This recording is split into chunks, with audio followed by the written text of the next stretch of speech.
So, I don't know if anybody remembers, but 9 months ago, we had a meeting in Bethesda. It was our quarterly all-staff meeting. And I said something from the front of the room, which was that we need to hire a bunch of really talented people over the next few months. Now, I don't know if anybody remembers what I said, but people tend to forget what I said. It's probably better. But I wanted to follow up on that. So, there were 3 people in the organization that took that up in a manner that ended up having an impact. And they ended up referring somebody to the organization that became a team member in the organization. So I want to invite up 3 ladies. I'm gonna have them all come up here at the same time. Eileen Corboy, Lisa Langley, and Marguerite Thompson.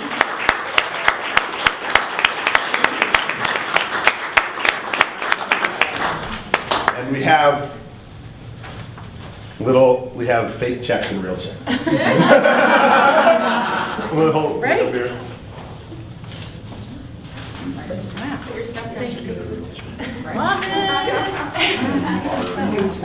So we got to get a picture of our refers of talent, our talent generators.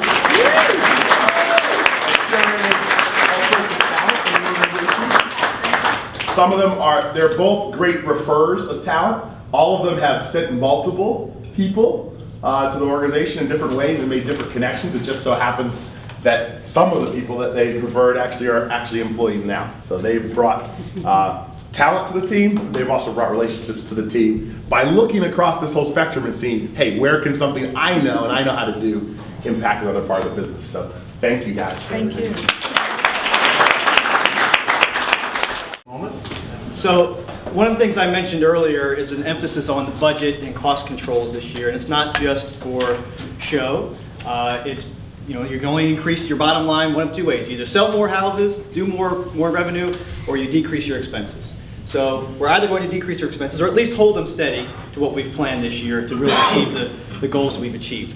And we want to take a moment to recognize someone who really went above and beyond in really looking at expenses that affect the company and doing something about it. It's one thing to say, oh, well, I'm going to save money on buying different pens, or I'm going to do something that maybe is a little less, I won't have the $1,000 a plate party, I'll have the $500 a plate party, right? So there are ways to save money and ways that we can go about holding our budget. And so I wanted to really bring someone up who really took initiative and went above and beyond in trying to look at the company and look at the expenses that are going out the door for something that was very necessary. We had to spend money on it, but it's a question of how we spent that money. So when we're looking at our expenses, again, I used this example with Willis earlier. When he's buying paper, if he knows that we buy a certain stock of paper, and if we buy it a week ahead of time, it costs $5 a pack.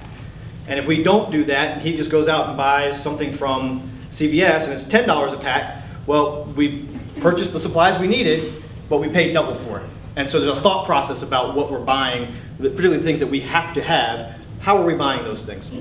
Well, in our last ALC meeting, we had a meeting in Baltimore, and we had several, I don't know how many people it was, but we had a lot of people there. They were all staying several nights in a hotel. The total bill ran up to about $7,000. And you may not be aware, but we have a program with Verizon where for every new homeowner that signs up for Verizon through our sales, we get a card. We get a Visa card from $25 to $100 each time someone signs up. And that sounds really great. You say, oh, we've got these Visa cards, we're going to use them for paying all this stuff. Well, they're actually only useful in a couple of places, so it's a little more difficult to use and really use this great benefit we get from Verizon. But we end up with a couple $1,000s worth of Verizon cards sitting around that we can't use everywhere. So as part of this last ALC meeting, one of the places that they're actually good is at at Marriott hotels. And I got a call from Natasha Mosley, and she's up at this retreat at the meeting, and she says, hey, I can use these cards for paying for the Marriott. Can I go ahead and use them to pay for everybody that had to come up here, who we were going to pay for anyway? Can I go ahead and use them to pay for all of this? I said, yeah, what do you need? What can I send you, right? So she went down, she worked it out with the hotel, she talked to the manager, she said, I got all this stuff, what are the total charges? How can I pay you? And to make it even more complicated, the manager has to run each card separately. So we're talking $25 to $100 increments, paying for $7,000 worth of hotel rooms. So it took a lot of oomph on Natasha's part to go and see if she could use this, right? So she had to figure out which hotel she could use it at. Worked great. It worked at the Marriott. We have a lot of people staying at the Marriott. And this is after the fact. We didn't even think about it initially, but after the fact, she went and said, I looked at these cards. We can actually use them at this hotel. Let me now go down to the manager and say, this is what I want to do. How can we make it happen? And the manager agreed. She actually left a bunch of cards and left the manager doing it all night. I don't know how long it took them. But she saved us over $7,000 just in that one weekend. So I wanted to bring her up.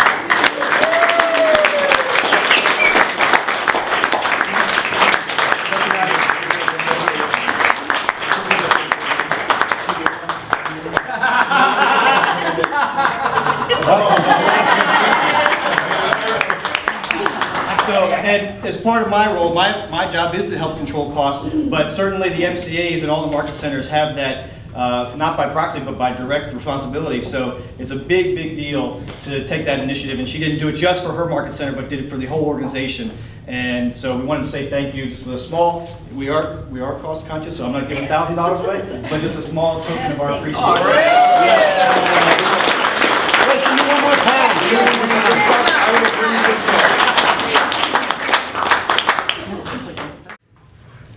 We this year decided that we wanted to sort of build into our culture an acknowledgement of a specific contribution to the organization. And so we thought about it. We thought about different opportunities. We thought about different ways we could make this happen. And we decided that we thought that the best way to do this was going to be through an award. And the award, we thought a lot about it. We said, well, what's a good way to do an award? What's a good way to do an award that'll really capture what the organization is all about? That'll capture what's important to us as we continue to go forward and move forward. So we came up with trying to figure out a way to recognize somebody who's been a significant contributor to the organization. And so I'm going to sort of unveil what was come up with, and then let Rick and Faith do a little bit with this. So this is the Menkiti Group and KWCP I Am Award. And it reads, presented for extraordinary dedication and commitment to the growth and success of our organization. So this year is the first annual. It's kind of like the Stanley Cup, the hockey things keep coming here. It's got plates and it's got room for lots of names, because we assume there's going to be lots of amazing contributors, and we know that there already are. How difficult it was even making this selection for who to give this award to. It is the IAM Award, or the IAM Award, because those initials are actually the initials of somebody near and dear to me. And if we get our little PowerPoint moving, you could move it along to where it's supposed to be. And so when we started the company, one of the first buildings that we bought that was of any size was a property called 3318 Sherman Avenue. And 3318 Sherman Avenue was a building in Columbia Heights. And it was a mess. It had all sorts of issues, had all sorts of problems. We tried to turn it into condominiums. People said, no, we don't want to leave. We tried to turn it into better rentals. People said, we don't want rentals. You can't invest any money. We don't want you to come in to fix up the building. It was a disaster. It was one of our early massive failures that turned into and came around to be the Drew, which was one of our biggest successes as a company, and introduced the shared equity product of City First Homes to the marketplace. So it was one of those things that was difficult on the front that became great on the back end. But before it all happened, there was a time in the financing when I had gone to the bank, Capital Bank on Capitol Hill. We lined up our financing. We were all excited, and we were getting ready to close. Well, I'd never met the president of the bank. So I was 25 years old or so, 26 years old. And a couple of days before we're supposed to get ready to close, this guy said, well, I'd like to meet you before we make this loan to you. You know, can you come in? So I came in to meet him. And his first words were, I wasn't expecting to see you. And he was quite shocked that I was this young, and it was me. And he decided that this was too dangerous to lend this much money to a guy who was this young and looked like me. And so we were stuck with a building we needed to buy. And we had about maybe a third of the money necessary to buy the building. We didn't have the rest of the money. So, you know, who did I call? Well, the one guy told me I should never be in real estate, which was my dad. He said, I came here all the way from Africa, I sacrificed to educate you, and you decided you wanted to be in real estate. And he basically at the time said, you know, I called him more upset, trying to think, well, how do I work through this emotionally? And he said, well, I have this savings that I've set aside for my retirement. I've been saving for my retirement. My dad's pretty old, he's getting close to retirement. He said, but I can liquidate my retirement to help you buy this building if it's going to make that much of a difference to your future. And so, at the end of the day, he put his retirement on the line for us to buy Sherman Avenue.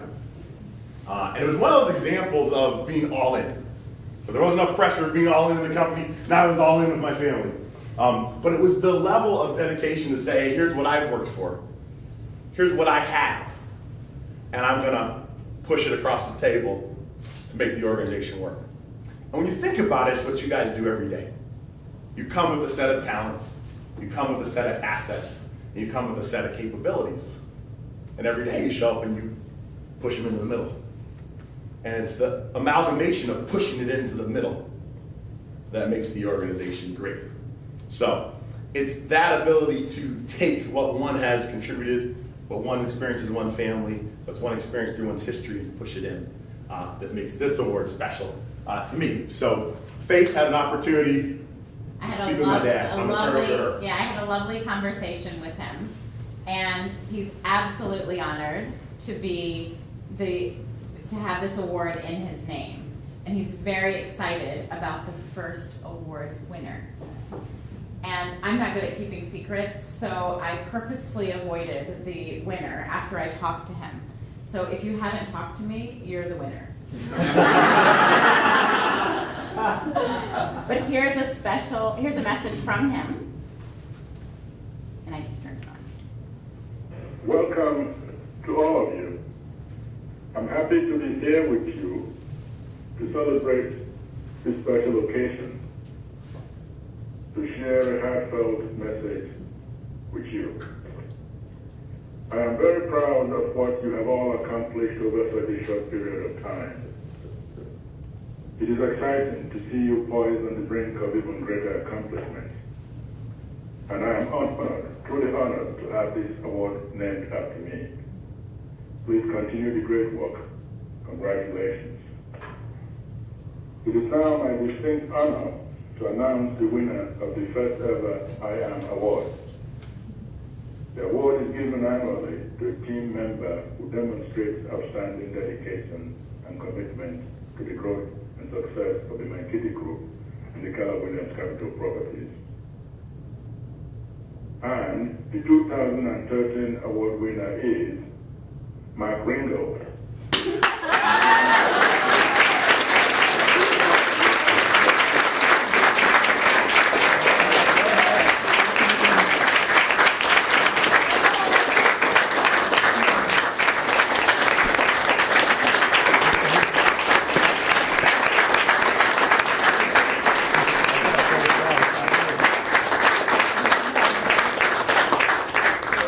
Congratulations, Mark. So, Hold on. We have a little something. Turn it all the way up. This is Mark's theme song, so if any of you are trying to figure out how to get Mark into a happy mood.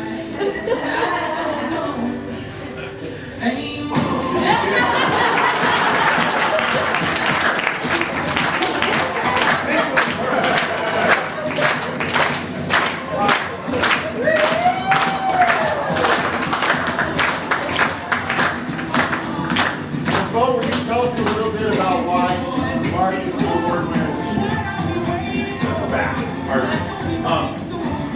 So it was really hard process because so many people put so much of their lives into this organization. So it's great to be able to recognize someone who's done that, knowing that there's so many more behind that person moving that forward. So Mark was part of the Menkiti group before he was part of the Menkiti group. He told you the stories back to the early days when just as somebody in our network, he was the one there helping make the first projects work. And ever since then, Mark has always been on beck and call to come quietly, sometimes in things that are outside his duties, his job responsibilities, to try and move the organization forward. So originally it was as an architect.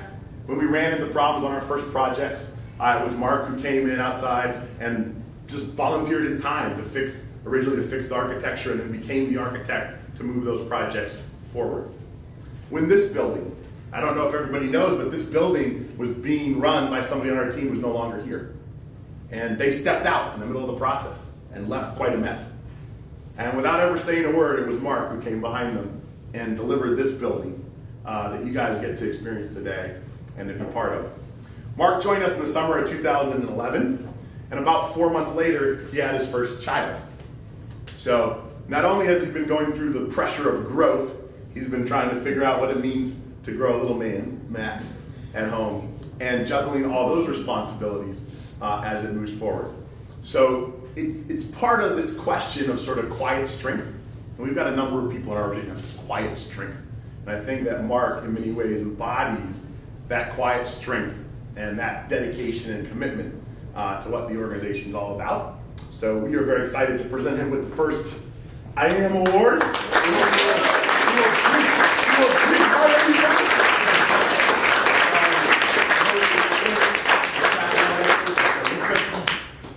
Wow, I am speechless. I'm really honored by this, and will treasure this moment and this experience with all of you. The experience with Menkiti Group, as Bo says, goes back a decade. Bo and I became fast friends out on the softball diamond in front of the White House and Washington Monument.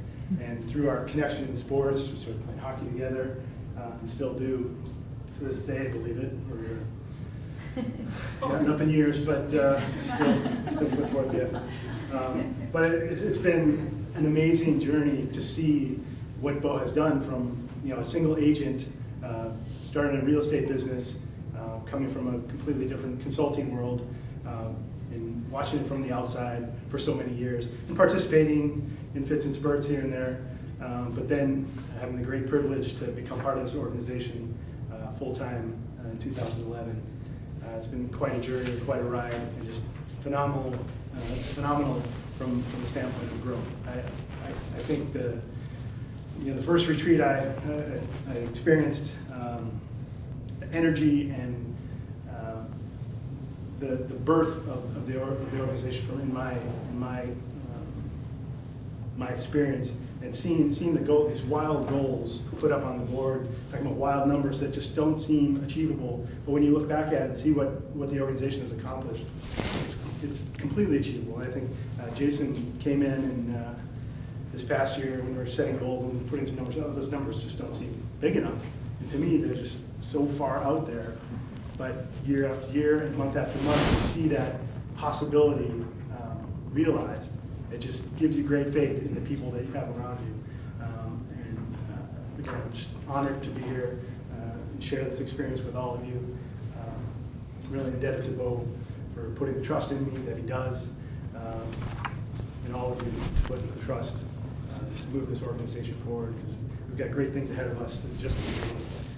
There's a lot more space on this. So thank you all. Thank you, Bo, Kimber, and everybody on the leadership team, and your father for those kind words. Really means a lot to me.